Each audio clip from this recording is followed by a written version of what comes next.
오늘은 성령님에 대해서 말씀을 나누겠습니다. 성령, 우리 보통 그리스도인들이 신앙생활하면서 성부 하나님의 이름을 거론하거나 또 예수 그리스도에 대한 고백은 많이 합니다만은 그 성령님에 대한 것은 많은 것은 사실 알지 못하고 믿음 생활을 합니다. 성령이라는 이 호칭이 거룩한 영이란 뜻이에요. 푸뉴마 하기오스, 거룩한 영.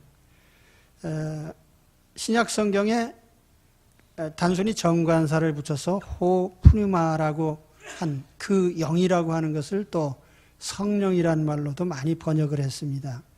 때로는 그리스도의 영, 또 하나님의 영, 진리의 영, 이런 호칭으로도 성령에 대한 칭호를 붙였습니다.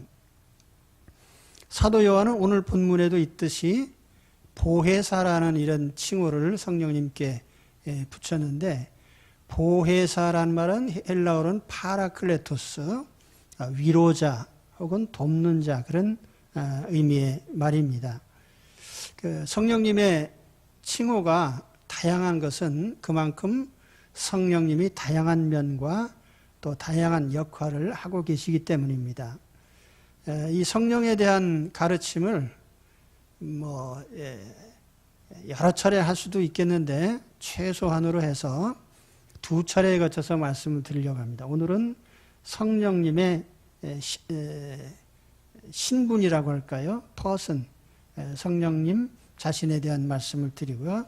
다음 시간에는 성령님의 역사, 하신 일에 대해서 말씀을 드리겠습니다. 오늘 먼저 말씀드릴 것은 이제 성령님의 인격성, 그리고 그 다음에 성령님의 신성, 그리고 세 번째로는 성령님과 그리스도인의 삶과의 관계, 이런 관점에서 세 가지 면을 말씀을 드리겠습니다. 첫째로 말씀드릴 것은 성령님의 인격성입니다.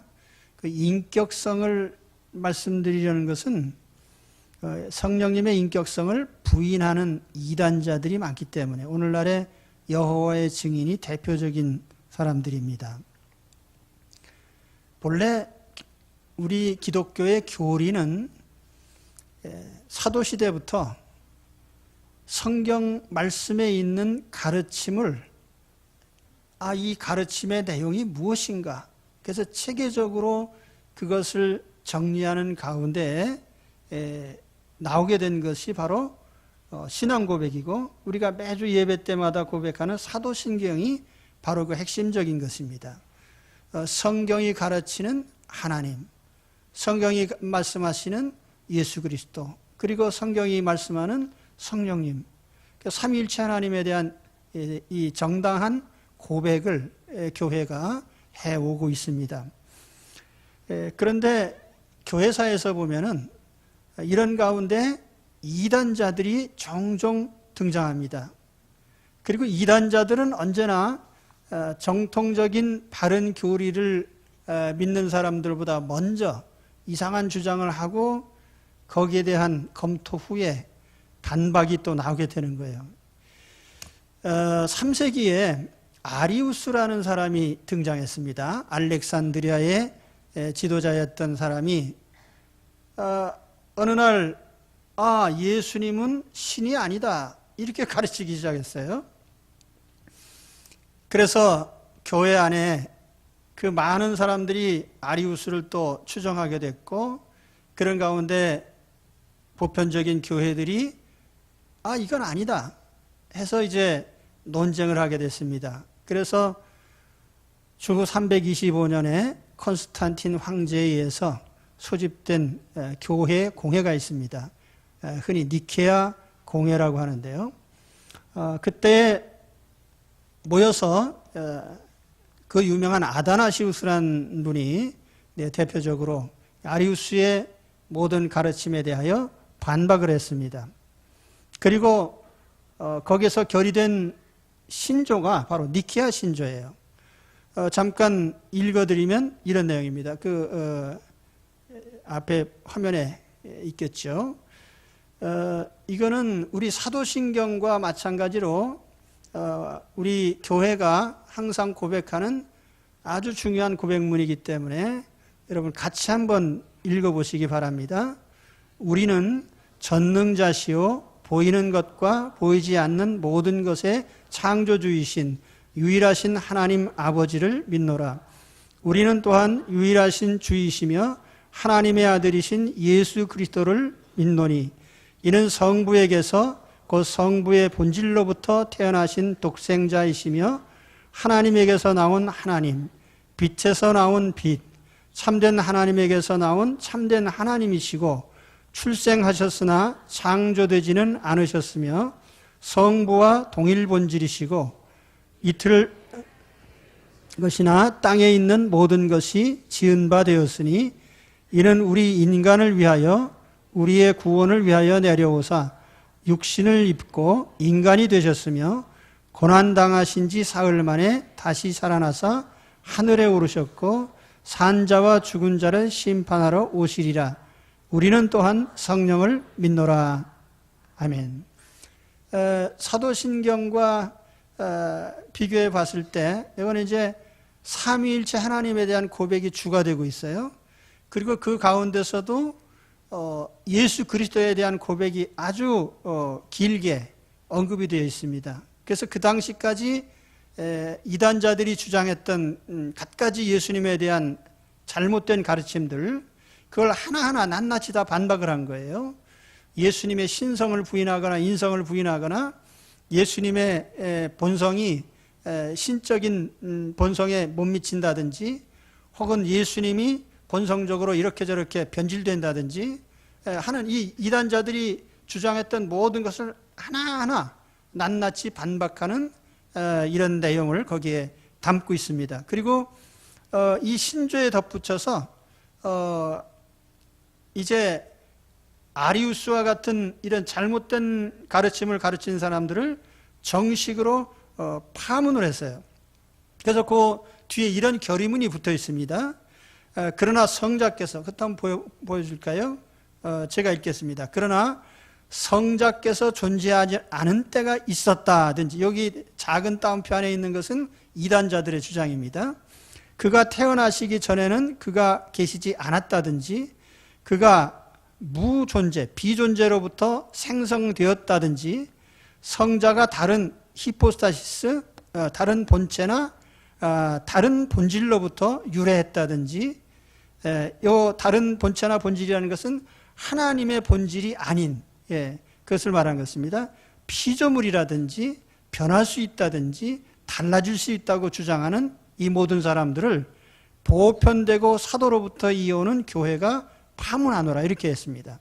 이건 뭐냐면은 그 당시 이단자들이 아리수와 같이 똑똑한 줄 알고 어떤 주장을 했지만은 보편적인 교회가 서로 공감하고 인정해온 타당성 있는 해석이 있다는 거예요. 이것에 의해서 이제 이러한 이단자들을 파문하겠다는 것입니다. 자, 이와 같이 말씀드리는 것은 예수님에 대해서처럼 성령님에 대해서도 이 아리우스나 또는 그 위에 일어난 이단자들이 그 인격성을 부인하거나 신성을 부인했기 때문에 말씀을 드리는 것입니다. 종교개혁 시대에 소시니안이라는 그런 사람들이 일어나서 발음을 우리가 영어식으로 해서 소시니안이라고 하는데요. 예수님의 신성을 부인하고 당연히 삼위일체를 부인하고 성령님을 부인했겠죠. 또 18세기, 19세기에 미국과 영국에서 일어난 유니테리안이라는 이단자들이 있습니다. 오늘날 여호와의 증인이라고 이렇게 이름이 붙여져 있는데 이 사람들도 말하자면 삼위일체를 부정하면서 예수님은 신성이 없으시고 또 성령님은 단지 하나님의 능력에 불과하다 이런 식의 가르침을 가르쳤던 것입니다. 정말 그런가? 성경에 보면은 성령님의 인격성에 대해서는 수없이 많은 말씀들을 하고 있어요. 제가 그것을 다 읽어드릴 수는 없습니다. 잠깐 그냥 화면으로 보여드리면 요한복음 15장 26절에 예수님께서 아버지로 말미암아 성령님을 보내셔서 성령님이 예수님을 증언하실 것이다 이런 말씀을 했고요. 그 다음에 요한복음 16장 7절 이하의 그 말씀에 보면은 성령님이 오셔서 죄에 대하여 의에 대하여 심판에 대하여 세상을 책망하시리라. 또 진리의 성령이 오시면 그가 너희를 모든 진리 가운데로 인도하실 것이다. 또 성령께서 장래일을 말씀해 주실 것이다. 또 로마서 8장 26절에 보면은 성령께서 우리의 연약함을 도와주시는데 특히 우리가 기도하지 못할 때에 성령님이 말할 수 없는 탄식으로 우리를 위해서 친히 간구해 주신다. 또 누가복음 12장에 보면은 제자들에게 마땅히 할 말을 성령이 그때 너희에게 가르치시리라. 제자들이 어떤 말을 해야 되는지 성령님께서 직접적으로 말씀을 주시겠다는 거죠. 또 때에 따라서 성령님은 빌립 사도에게 명령을 내리시고 또는 안디옥 교회의 지도자들에게 바울과 바나바를 선교사로 선택을 해서 보낼 것을 명령하시고, 그래서 성령님께서는 이와 같이 인격체로서 모든 활동을 다 하셨어요. 예수님을 증언하시고 죄에 대해서 세상을 책망하시고 진리 가운데로 인도하시고 장래일을 알려주시고 성도들의 연약함을 도와주시고 대신하여 기도해 주시고, 성령님은 강한 인격체로서의 의지를 갖고 계셔요. 그러니까 우리가 성령의 은사를 받을 때 고린도전서 12장에 보면은 하나님의 성령이 뜻하신 대로, 사람이 원한다고 다 주시는 게 아니라 성령이 그 뜻대로 하나님의 자녀들 속에 은사들을 적절히 부어주시는 것입니다. 그러니까 성령님은 감성을 갖고 계시고 의지가 있으신 분명한 인격체십니다. 이 점에 대해서 성경은 명백하게 가르치고 있는 거예요. 그렇기 때문에 오늘날 이단자들이 어떤 구실을 붙여서 성경을 가르치든지 보편적인 교회와 사도로부터 이어지는 교회는 절대 다수의 사람들에 의해서 또 공감된 성경의 해석에 의해서 이와 같이 성령님의 분명하신 인격성을 인정해 왔습니다. 그것은 정당한 것이죠. 그렇게 안 믿는 게 이상한 것이죠. 예.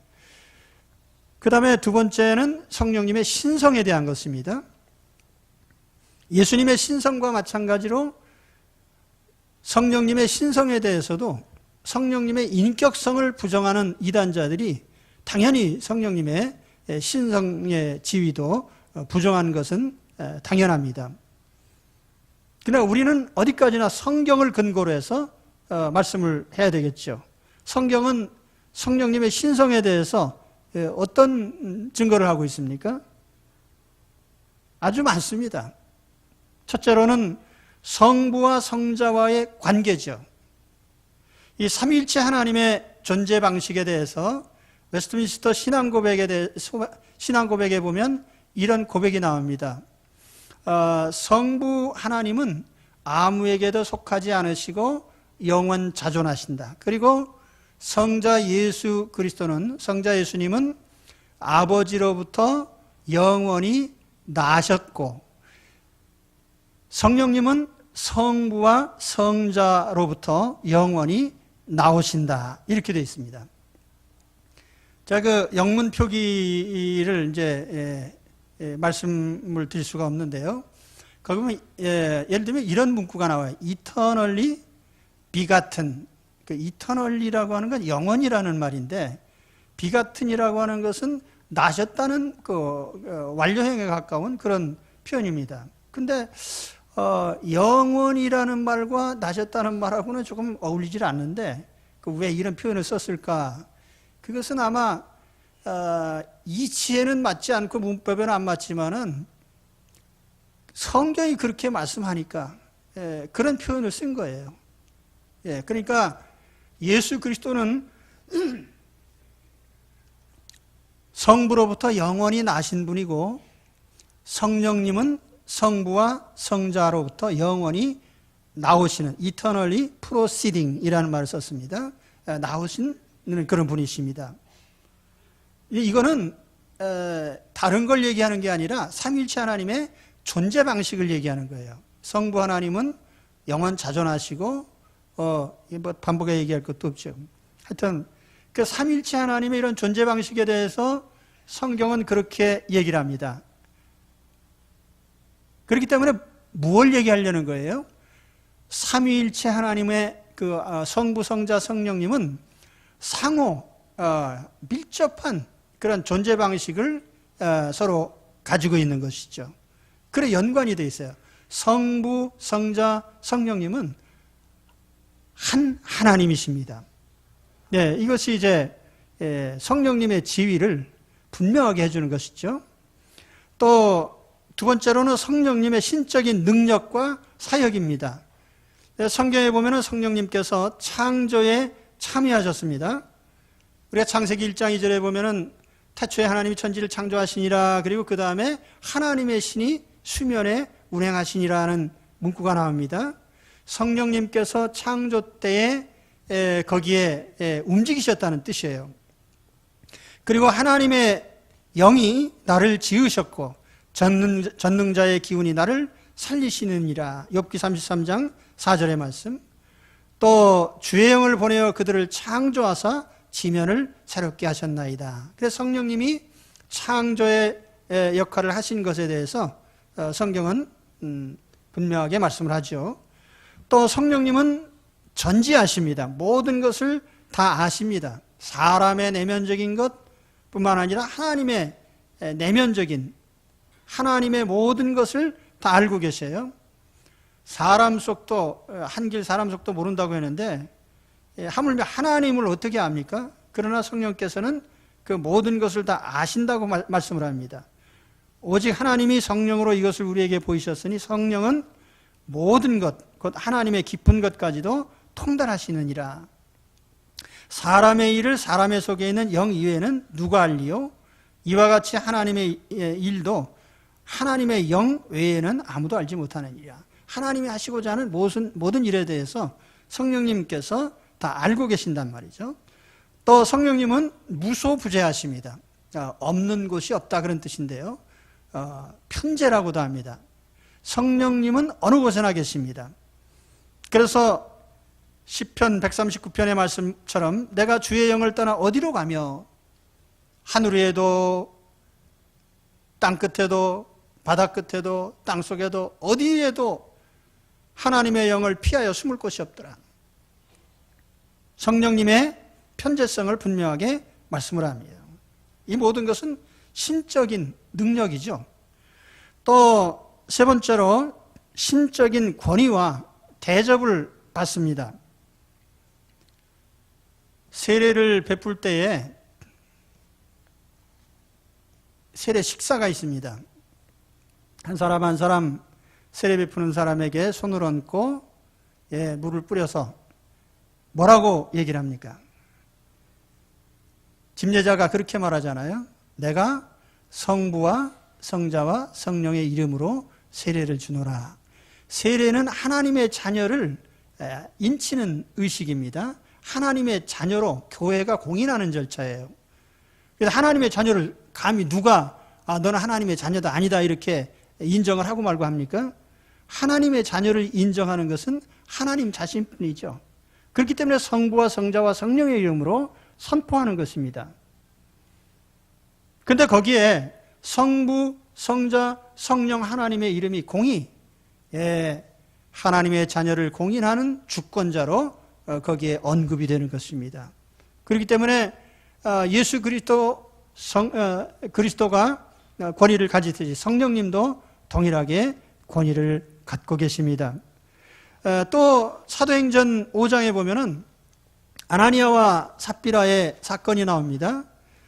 그때 베드로 사도가 그들에게 뭐라고 책망을 했냐면은 너희가 성령을 속였다.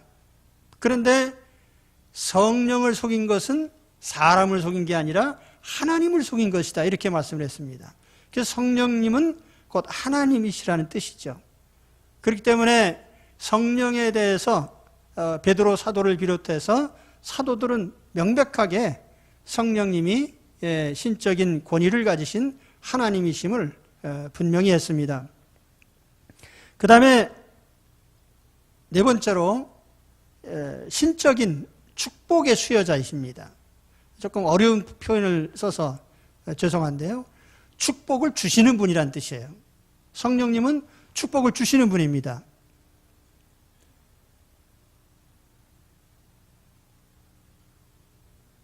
그렇습니까? 네, 그렇습니다.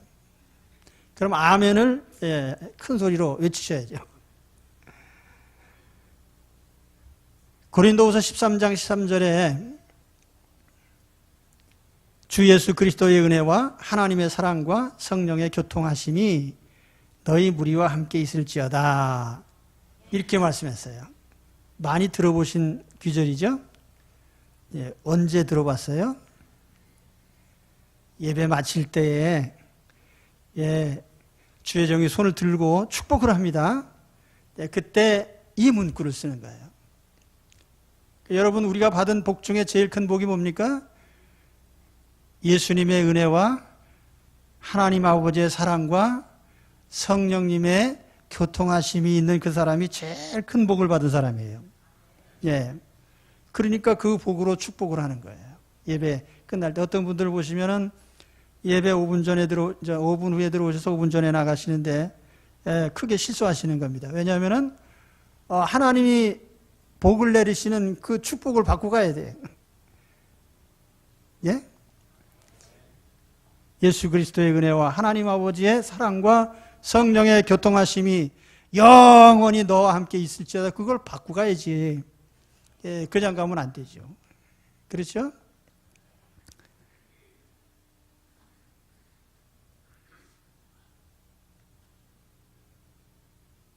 자, 그 내용 세부적인 것은 이제 나중에 또 말씀드리고요. 거기에 성령의 교통하심이라는 게 뭐예요? 예수님의 은혜. 예수님이 내 죄를 대신해서 십자가에서 죽으시고 내 죄를 용서하셨으니 얼마나 큰 은혜예요. 그 아들을 또 아끼지 않으시고 보내셔서 죽게 하신 그 하나님 아버지 큰 사랑이 얼마나 큰 사랑입니까? 그런데 성령님의 교통하심은 또 뭡니까? 이 교통하심이 뭐예요? 교통이 뭡니까? 교통이 뭐예요?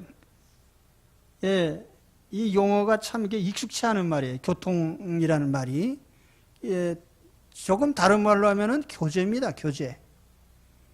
성령의 교제하심. 사실상 우리 신자의 삶과 관련해서 가장 중요한 것은요, 성령님이 항상 나와 교제하고 계시다는 사실이에요. 이게 아주 신자에게는 최고의 중요한 축복입니다. 성령님이 내 안에 오셔서 나와 교제하고 계시다. 그래서 헬라어 성경에 보면은 이 성령의 교통하심이라는 말을 코이노니아 투 하기우 푸니마토스. 그러니까 여기에 거룩한 하나님의 성령과 코이노니아, 교제하는 그것을 말하는 것입니다. 자, 그 점에 대해서는 조금 이따 다시 말씀드리죠. 아무튼 성령님은 성부 성자와 함께 우리 성도들에게 축복을 내리시는 분입니다. 그렇기 때문에 이 신적인 지위에 대해서 아무도 이의를 제기할 수가 없죠.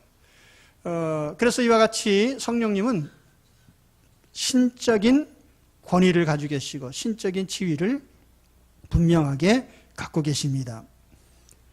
성부나 성자나 조금도 차이가 없는 신적인 권위를, 능력을 다 갖고 계십니다. 그 다음에 세 번째로 이제 성령님과 성도 사이의 관계지요. 성도의 구원과 삶에 절대적으로 관여하십니다. 우선 첫째로 성령님은 성도들의 구원 과정에 전적으로 개입을 하셔요. 자, 어쩌다가 예수님을 믿게 되셨습니까? 어쩌다 예수님 믿게 되셨어요? 어떤 분들은 자, 부인이 귀찮게 자꾸 끌고 가려고 하는 바람에 끌려 나오다가 되신 분도 계시고, 의형상 말씀드리는 거예요. 저도 사실은 예수님 믿게 된 것이 청년 때 일입니다. 고등학교 1학년 때 교회 가는데 그때는 야구하러 갔어요. 그러다 몇 달 다니다 관뒀습니다.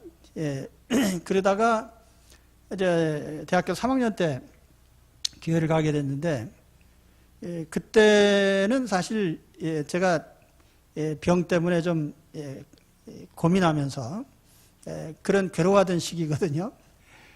옆집에 계시던 집사님께서 귀찮게 쫓아오시는데, 하도 귀찮게 찾아오셔가지고, 학생 나하고 교회 한번 가지. 나중에는 너무 귀찮아서 그러지요 그러는데 대답을 해놓으니까 그 다음에 간다고 그랬는데 왜 안 가냐. 그러면서 계속 와서 문 열어보고 있나 없나 하고 보니까 스트레스 받았죠. 근데 거기다가 집으로 초대를 하길래 제가 잠깐 갔어요. 갔더니 밥상을 얼마나 그냥 진성찬으로 차려놓고서는 또 먹으라고 하니까 어떻게 해요? 먹었지. 그래서 여러분도 전도하실 때 밥상 차려드리고 나서 미안하게 만드시면 됩니다. 밥으로 더 먹었는데 미안하지. 그러니까 제가 이제 몇 차례 교회를 나갔어요. 그러다가 그 여의도에서 빌리그라임 목사님 예전에 그 전도대 할 적에 내가 일어나야지. 이제는 내가 예수님을 믿어야 되겠다. 나는 하나님 앞에 죄가 많은 사람이고 내가 죄 용서를 받아야 될 사람이니까 예수님을 믿고 이제는 내가 하나님의 자녀가 돼야 되겠다. 이런 생각을 하고 일어나려고 하는데 옆에서 집사님이 막 찌르는 바람에 뻘떡 일어났습니다. 그래서 고백을 했는데 사실 이 과정들을 볼 때 그래요. 누가 싫다는 사람한테 그렇게 지겹게 와가지고 예수 믿으라고 하겠습니까? 그잖아요. 저희 할아버지는요, 천도천신 대하주 하던 주문해 오던 분이에요. 귀신 섬기던 왕초입니다. 그리고 이제 저도 이제 교회를 안 다니니까 몸져 누워 있는데 지나가던 어떤 점쟁이가 이름자가 나빠서 그러니까 앞으로 김태규라고 하시오. 그리고 그래서 음반지를 또 김태규 하나 끼고 다니다가 이틀 만에 잊어먹었어요. 근데 내가 어떻게 예수님을 영접하게 됐겠어요? 그는 내 마음이 절대로 용납하지 않던 것인데, 어느 날 마음속에서 그래 내가 참 죄 많은 놈이지. 인생 내가 나 하나 잘 먹고 살자고 이게 태어난 건 아니겠지. 이런 생각 저런 생각하면서 이제 마음에 회개하고 예수님을 믿고 의지하고. 그래서 처음에 교회 나올 때는요, 예수님을 믿기는 했지만은 성경은 또 안 믿어졌어요. 너무 이상한 기적들이 많아가지고 그래 이런 신화들도 많구나. 그러다가 이제 점점 이제 믿기 시작한 거죠. 나중에는 안 믿는 게 이상해. 다 믿어졌습니다. 어떻게 그렇게 됐죠? 성령님이 내 안에 초청장을 보내셨어요. 내 마음에 넌 하나님 앞에 죄인이야 깨닫게 하시는 거예요. 예수님이 내 죄를 대신하셔서 십자가에서 죽으셔서 믿게 만드시는 거예요.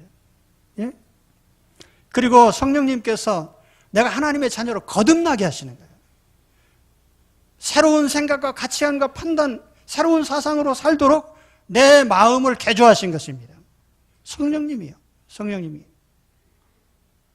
그러니까 성령께서 한 사람의 영혼을 방문해서 그 사람이 죄를 깨닫고 하나님의 자녀가 되기까지 성령님이 관여하시는 거예요. 구원받는 과정뿐 아니에요. 구원받은 이후에도 마찬가지예요. 성령님은 지속적으로 우리 속에서 역사하십니다.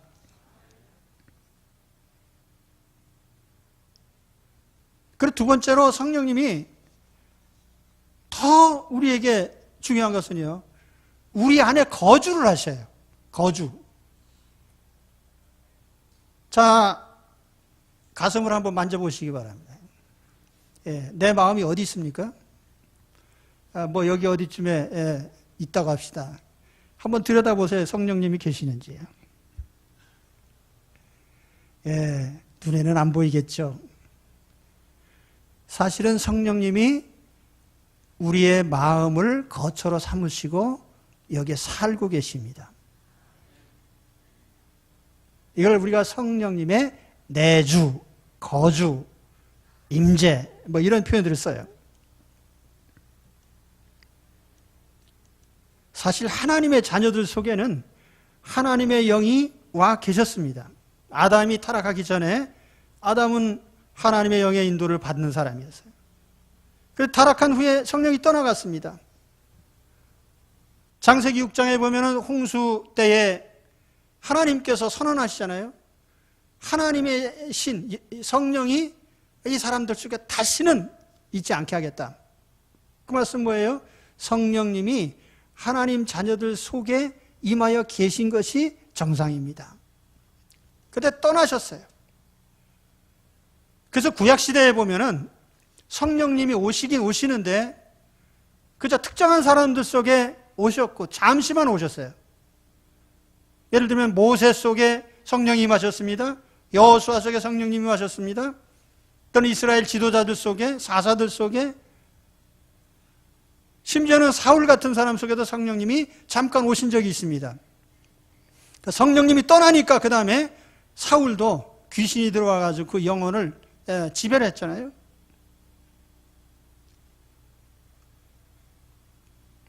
다윗은 죄를 짓고 회개하면서 시편 51편 11절에 보면은 간절히 하나님께 구한 것이 뭐냐면 주의 영, 성령을 내게서 걷어가지 마십시오.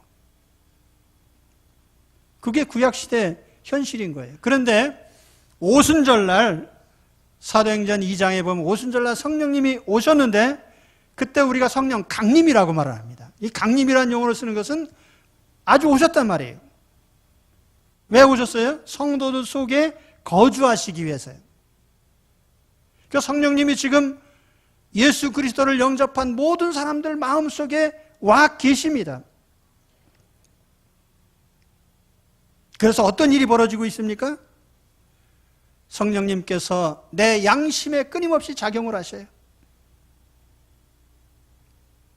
내가 예수 그리스도를 믿기 전에 아무 죄의식 없이 하던 일들이 하나하나 마음속에서 책망이 옵니다. 아, 이건 죄다. 이거 하면 안 된다. 성령님의 마음속에 끊임없이 깨우쳐 주세요. 그래서 어떻게 하겠다는 거예요? 하나님의 자녀다운 성화된 거룩한 하나님의 자녀로 변화시켜 가시는 것입니다. 성령님이 우리 안에 계심으로, 성령님이 우리 안에 계심으로 내가 무슨 내 뜻대로 뭘 계획을 세우고 하려고 하던 그 모든 인생이 이제 성령께서 그거는 하나님 뜻이 아니야. 하나님의 뜻은 이거야. 그래서 하나님의 뜻을 따라가도록 우리를 만들어 주신단 말이에요. 성령님이. 그래서 성령님 우리 안에 거하시면서 내 양심에 작용하시고 나를 거룩한 길로 가게 하시고 하나님의 뜻을 따르게 하시고 그래서 마침내는 하나님의 자녀로서의 삶을 살아가도록 성령님이 끊임없이 인도하신 것입니다. 그래서 우리는 예수 그리스도를 영접한 순간부터 이제부터는 내 마음속에 임재하시는 성령님의 음성을 들어야 돼요. 내 생각이나 내 고집을 앞세울 것이 아니고 하나님께서는 내게 뭐라고 말씀하시는가? 성령님은 내게 어떤 가르침을 가르쳐 주실까? 이 성령님의 내주하시는 역사입니다. 그리고 이 내주하시는 역사의 마지막이 뭐냐 하면은 부활이죠. 육체 부활. 로마서 8장 11절에 보면 예수를 죽은 자 가운데서 살리신 이의 영이 너희 안에 거하시면 그리스도 예수를 죽은 자 가운데서 살리신 이가 너희 안에 거하신 그의 영으로 말미암아 너희 죽을 몸도 살리시리라. 아멘. 그렇습니다.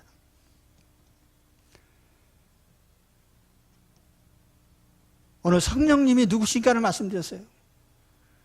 성령님은 삼위일체 하나님의 하나님이십니다. 하나님이십니다.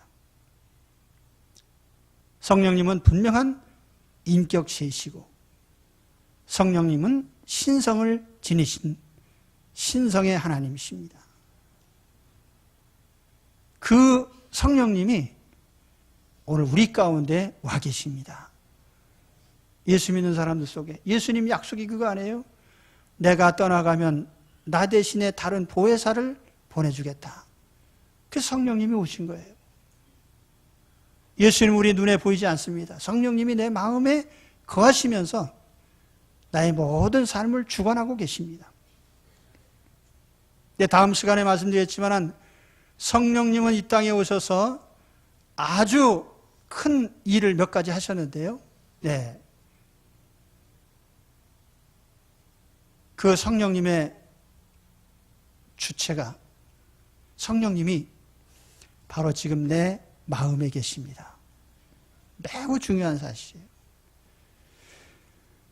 어떤 면에서 보면은 성도의 삶은 성령님과 함께하는 삶이죠. 우리가 날마다 의식하고 살아야 됩니다. 성령님이 내 안에 계신 것을 의식하고 성령님의 세미한 음성을 들으면서 날마다 사시기를 주의 이름으로 축원합니다. 기도하겠습니다.